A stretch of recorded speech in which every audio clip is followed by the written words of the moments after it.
Friends, we all know the story of Titanic, the unsinkable ship that sank on its very first voyage. But did you know that on that dark night, another ship was actually very close to Titanic and could possibly have saved many lives? Today, we are talking about the SS Californian, a ship that was only a few miles away, yet did nothing. This is not a made-up theory. It is a documented event based on official records and witness statements. Let's understand this incident from 3 different points of view. On the night of April 14, 1912, around 11:30 p.m., visibility was very poor and the moon was hidden behind clouds. Titanic's radio operators were busy sending passenger messages when another ship interrupted the frequency. Titanic's operator became irritated and told the other ship to shut up before cutting the connection. Just 10 minutes later, at 11:40 p.m., Titanic struck a massive iceberg. Water quickly began flooding the lower decks and panic slowly spread across the ship. Around midnight, distress signals were sent out.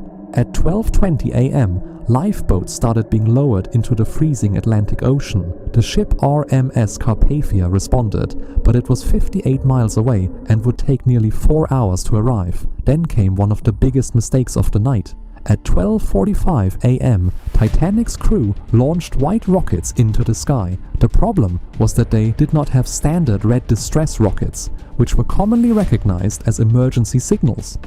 By 2:20 a.m., Titanic had completely disappeared beneath the ocean. Now, let's look at what was happening on the SS Californian. Captain Stanley Lord had already stopped his ship at 10:10 p.m. because the area was filled with dangerous icebergs.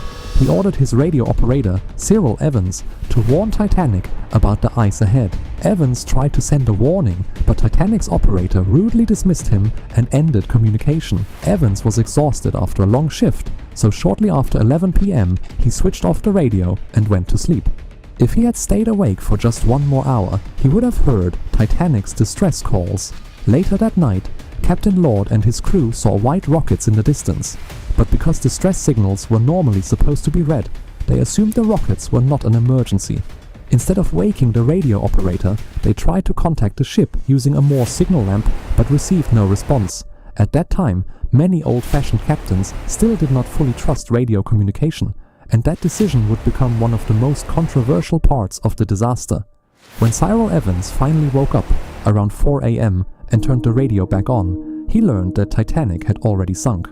By the time Californian reached the area, Carpathia had already rescued the survivors and left. After the tragedy, Captain Stanley Lord became one of the most criticized men in the world. But there is another strange theory connected to this night. Some researchers believe there may have been a third ship nearby called the Samson, a Norwegian vessel involved in illegal seal hunting. According to this theory, when the crew of Samson saw white rockets around 12:45 a.m., they feared it was the US Coast Guard coming to catch them. Panicking, they switched off all their lights and escaped the area. In the darkness, they may never have realized they were abandoning the passengers of the sinking Titanic. In the end, this tragedy teaches us how small mistakes can lead to massive disasters. Titanic's operators ignored an important warning. Californian's radio operator went to sleep. And most importantly, Titanic lacked proper red distress rockets. If those rockets had been red, Captain Lord might have immediately understood that Titanic was in serious danger and rushed to help in time.